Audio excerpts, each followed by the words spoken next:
तो चलिए दोस्त, मेरा नाम है नितिन शर्मा और हम स्टार्ट कर रहे हैं इंडियन पॉलिटी आप लोगों को पढ़ाना। तो आप लोग जान सकते हैं, समझ सकते हैं कि इंडियन पॉलिटी कितना ज़्यादा इम्पोर्टेंट है आप लोगों का एग्ज़ाम के लिए। तो if I will talk about Indian polity, तो इंडियन पॉलिटी मेरे लिए बहुत ही खूबसूरत सब्जेक्ट है और मैं आप लोगों को ये जो बुक है ना, सार मंडल, बहुत ही खूबसूरत बुक है ये। तो सार संग्रह आप लोगों को मैं पूरा पढ़ा के देने वाला हूँ। तो चलिए स्टार्ट किया जाए। तो कॉन्स्टिट्यूशनल डेवलपमेंट ऑफ इंडिया, तो आप लोग जानते हैं, आप अभी जिस कंट्री पर रह रहे हो डेमोक्रेसी, मतलब यहाँ पर डेमोक्रेसी है, यहाँ पर आपको बहुत सारा अथॉरिटी मिला है, बहुत सारा अधिकार मिला है, ठीक है।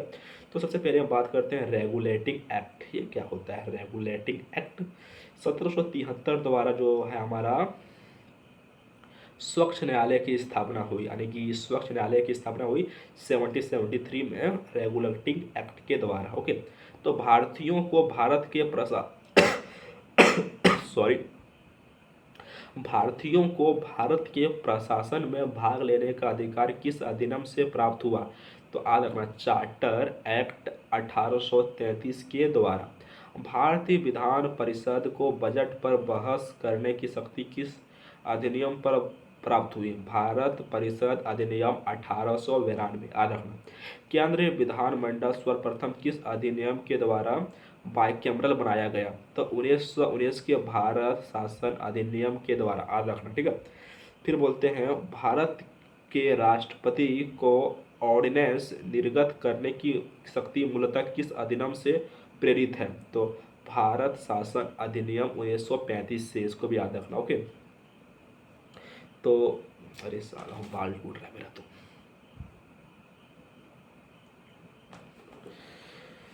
थोड़ा सा बाल को सही करते हैं।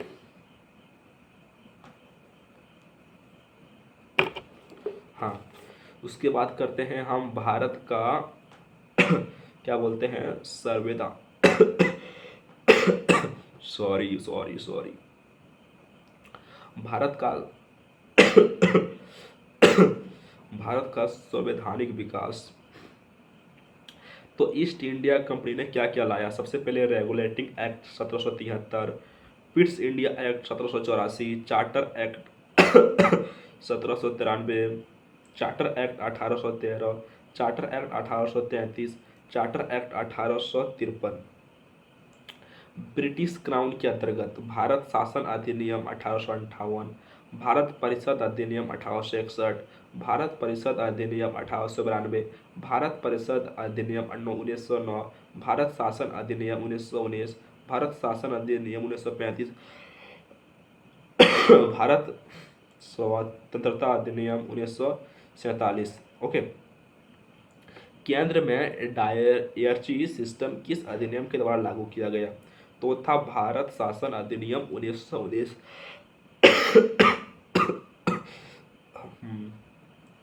ब्रिटिश भारत में किस अधिनियम में संघ, सॉरी दोस्त, थोड़ा सा गला खराब है मेरा। हाँ, ब्रिटिश भारत में किस अधिनियम में संघ शासन का प्रावधान था? भारत शासन अधिनियम 1935। अखिल भारतीय संघ स्थापित करने का प्रावधान किस अधिनियम में किया गया था? तो भारत शासन अधिनियम 1935। भारत के संविधान में केंद्र और राज्यों के मध्य किया गया शक्तियों का विभाजन भारत सरकार अधिनियम 1935 पर आधारित है। एक निर्वाचित संविधान सभा द्वारा भारत के संविधान का निर्माण करने का प्रस्ताव किसके द्वारा दिया गया था? तो क्रिप्स मिशन के द्वारा। ओके, भारतीय संविधान सभा का गठन किसके अंतर्गत किया गया था? तो कैबिनेट मिशन 1946 ईस्वी के अंतर्गत।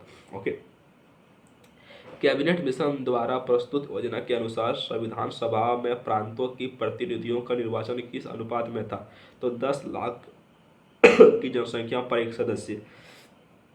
भारतीय संविधान का निर्माण करने वाला संविधान सभा के सदस्यों का किसके द्वारा किया गया था? तो विभिन्न प्रांतों की विधानसभाओं के द्वारा। ठीक है, अब बात करते हैं अंतरिम क्या सरकार वर्ष 1946 सदस्य। और सबसे पहले जवाहरलाल नेहरू, तो राष्ट्रमंडल संबंध तथा विदेशी मामले सरदार वल्लभ भाई पटेल, गृह सूचना एवं प्रशासन डॉक्टर राजेंद्र प्रसाद, खाद्य एवं कृषि जॉन मथाई, उद्योग एवं नागरिक आपूर्ति जगजीवन राम, श्रम सरदार बलदेव सिंह, रक्षा लियाकत अली खान वित्तीय, सी राजगोपालचारी शिक्षा एवं कला।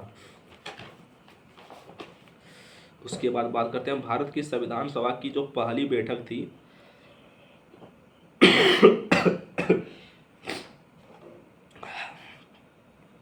वो थी 9 दिसंबर 1946।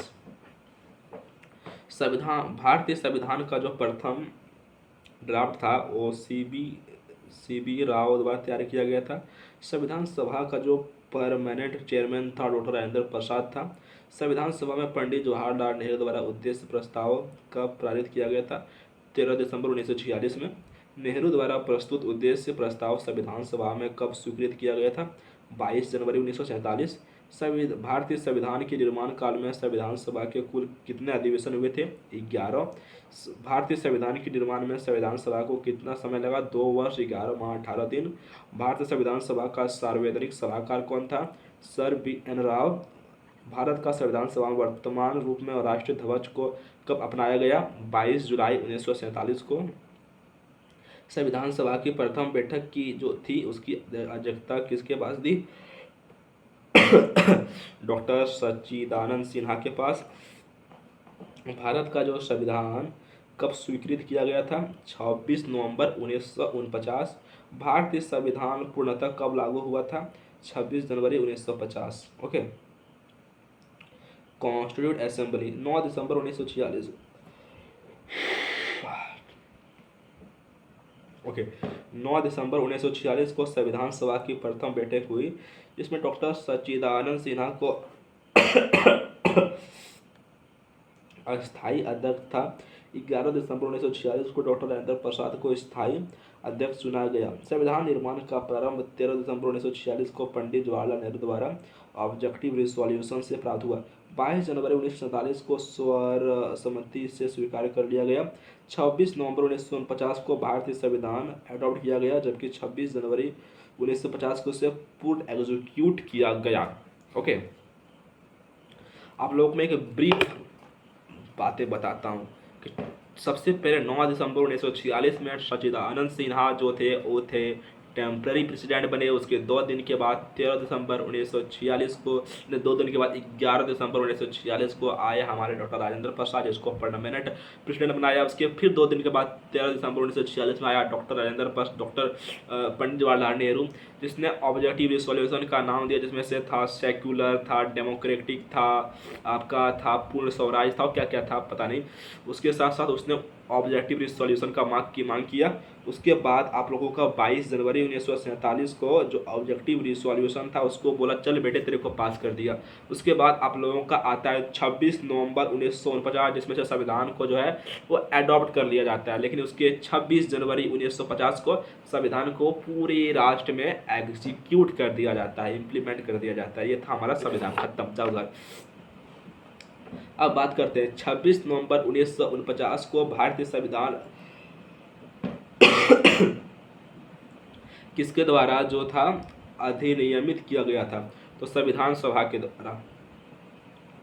भाई बहुत ही ज्यादा खांसी है। ओके, अब बात करते हैं जो जन गण मन भारत के राष्ट्रगान के रूप में कब अपनाया गया? 24 जनवरी 1950 में। भारत सरकार द्वारा अशोक स्तंभ को नेशनल एम्बलम एडॉप्ट किया गया 26 जनवरी 1950 को। संविधान सभा का जो एडवाइजरी कमेटी थी वो था सरदार वल्लभ भाई पटेल। संविधान सभा की जो झंडा समिति के अध्यक्ष थे वो थे डॉक्टर राजेंद्र प्रसाद। जो संघीय शक्ति समिति थे वो थे पंडित जवाहरलाल नेहरू। संघीय संविधान समिति थे पंडित जवाहरलाल नेहरू। प्रांतीय संविधान समिति थे सरदार वल्लभ भाई पटेल। प्रारूप समिति थे डॉक्टर भीमराव अंबेडकर। मौलिक अधिकारों एवं अल्पसंख्यकों संबंधी परामर्श समिति थे सरदार वल्लभ भाई पटेल।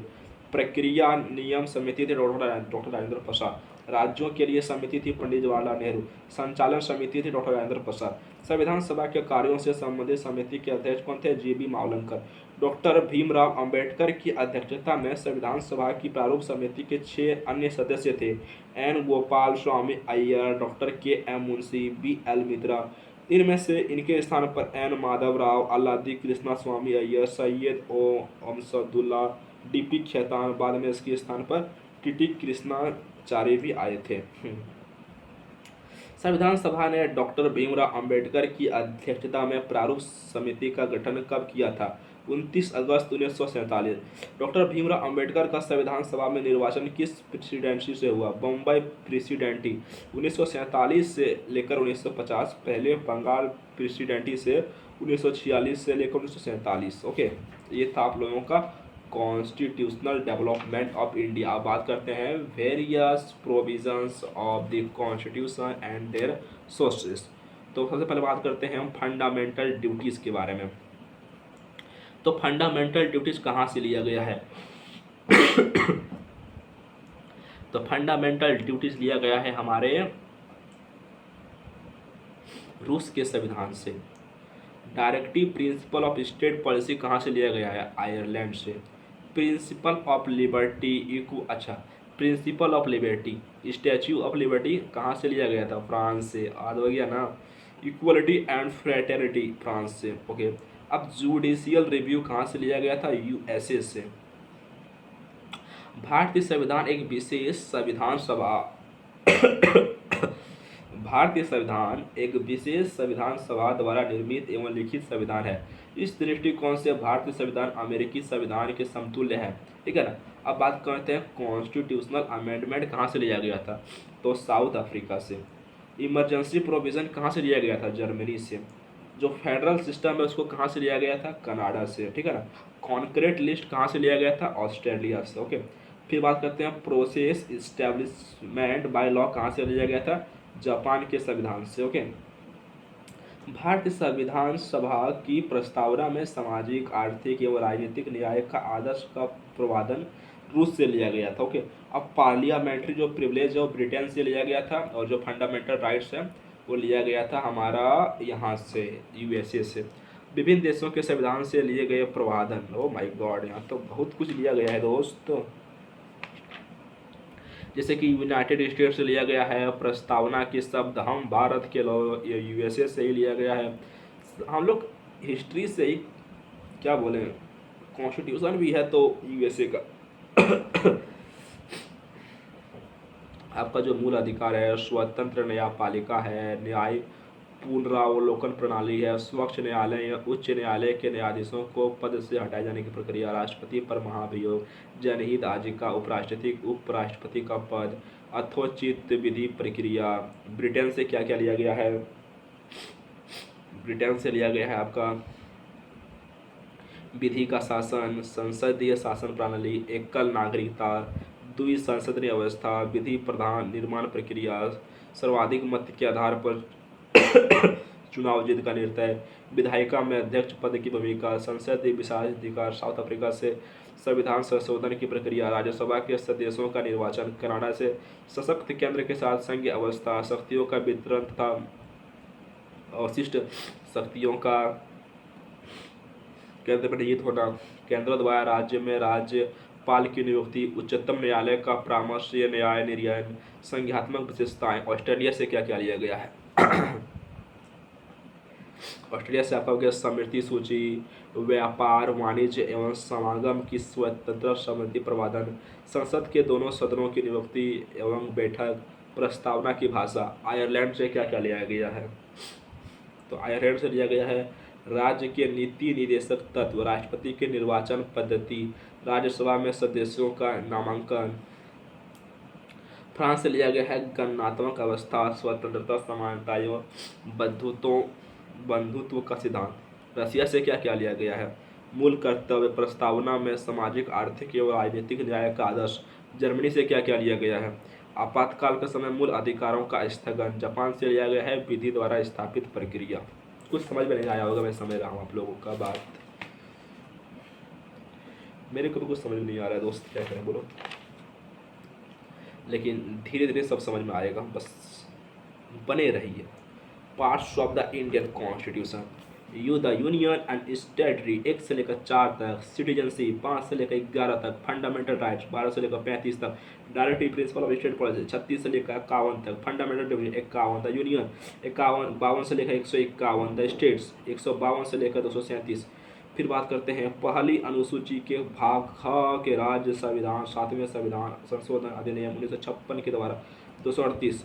द यूनियन टेरिटरीज 1939 से लेकर 242, पंचायत 243 से लेकर 243, द म्यूनसिपलिटीज 243 से लेकर 243, द कोऑपरेटिव सोसाइटी 243 से लेकर 243, the schedule and tribal area 244 से लेकर 244, relation between the union and state 245 से लेकर 263, finance property contract and suit 264 से लेकर 300, भारत के राज्य क्षेत्र के वित्त व्यापार वाणिज्य एवं समागम 301 से लेकर 307, service under the union and state 308 से लेकर 323, ट्राइब्यूनल्स 323 से लेकर 323, इलेक्शन 324 से लेकर 329, कुछ वर्गों के संबंध एवं विशेष उपशब्द अनुसूचित जातियों, अनुसूचित जनजातियों, पिछड़े वर्ग एवं आकल भारतीयों के संबंध में विशेष उपलब्ध 330 से लेकर 342, ऑफिशियल लैंग्वेज 343 से लेकर 351, इमरजेंसी प्रोविजन 352 से लेकर 360, मिसलेनियस 361 से लेकर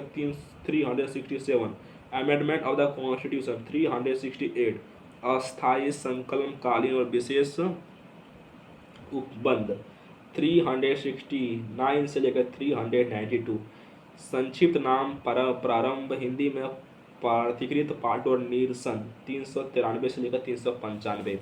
ओके, अब बात करते हैं हम schedules in the Indian constitution. तो भारत में मूल संविधान में कुल कितनी अनुसूचित जातियां थी? 8, वर्तमान में 12। ओके, भारत 8, वर्तमान में 12। ओके, 12 हो गया। भारतीय संघ में नए राज्य के गठन का प्रावधान किस अनुसूची में किया गया है? प्रथम अनुसूची में किया गया है। भारतीय संविधान की प्रथम अनुसूची राज्य के नाम था उसके राज्य क्षेत्र का विवरण प्रदान करती है। भारत संविधान में 9वीं अनुसूची को किस संविधान तो प्रथम संविधान 1951। भारत के संविधान के किस अनुसूची में विभिन्न राज्यों में अनुसूचित जातियों के प्रशासन और निर्णय के लिए विशेष है? तो 5वीं अनुसूची। ओके, सरकार द्वारा शुल्क एवं कर लगाने का अधिकार संविधान की किस अनुसूची में है? 7वीं। राज्य भूमि सुधार अधिनियम को सार्वजनिक सुरक्षा प्रदान करने हेतु तो किस अनुसूची में सम्मिलित किया गया है? 9वीं अनुसूची में। 10वीं अनुसूची को कितना बोलता है? 52वां 52 संविधान संशोधन 1985 द्वारा संविधान में जोड़ा गया था तथा 91वें संविधान संशोधन अधिनियम 203 द्वारा दल बदल एंटी डिफेक्शन लॉ भी कहा जाता है। अंग्रेजी भारत में बोली जाने वाली एक प्रमुख भाषा है, परंतु इसे संविधान की 8वीं अनुसूची में शामिल नहीं किया गया। क्यों नहीं किया गया दोस्त? तो सबसे पहला है पहली अनुसूची जो कि है आप लोगों का यूनियन टेरिटरीज, जो अनुच्छेद 1 से लेकर 4 तक है।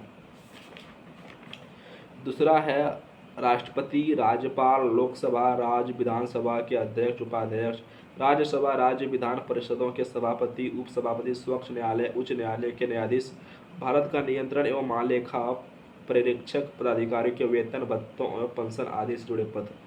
ओके, तीसरी जो है वो ओथ के बारे में बात करती है। चौथा जो बात करता है वो राज्यसभा में स्थानों का आवंटन। 5वीं अनुसूचित जाति के बारे में बात करता है। छठी जो है वो असम, मेघालय, त्रिपुरा और मिजोरम के बारे में बात करता है। 7वीं जो है वो आप लोगों का बात करता है संघ सूची, राज्य सूची, समृद्धि सूची के बारे में। 8वीं अनुसूची है वो 22 भाषाओं के बारे में बात करता है। 9वीं जो अनुसूची है वो बात करता है, इसमें भूमि सुधार एवं जमींदारी जमींदारी सिस्टम का बात करती है। जो 10वीं है वो एंटी डिफेक्शन के बारे में बात करती है। 11वीं पंचायत के बारे में बात करती है और 12वीं नगर पालिका के बारे में बात करती है। ये था हमारा schedules in the Indian constitution. तो आप लोगों को मैंने क्या क्या करवाया? सबसे पहले तो आप लोगों को मैंने पूरा कॉन्स्टिट्यूशनल डेवलपमेंट ऑफ इंडिया करवाया। देन आप लोगों को हम various provision of the constitution and their sources भी करवाया। फिर parts of the Indian constitution करवाया। फिर मैं schedules in the Indian constitution करवाया। दोस्त, आप लोगों को मैं जिस तरह से पॉलिटी पढ़ा रहा हूँ आप लोगों को जिस तरह से मैं पॉलिटी पढ़ा रहा हूँ, पूरे मार्केट में जाके ढूंढ लो, कोई इससे अच्छा पॉलिटी पढ़ाकर आपको देने वाला नहीं है। So if you like this kind of polity, then like, subscribe and comment this channel. Okay. This is my style. Okay. So ये था पॉलिटी और आप लोगों को मैं पॉलिटी पूरा पढ़ा कर दूंगा। काफ़ी मज़ा आता है वीडियो बनाकर यार।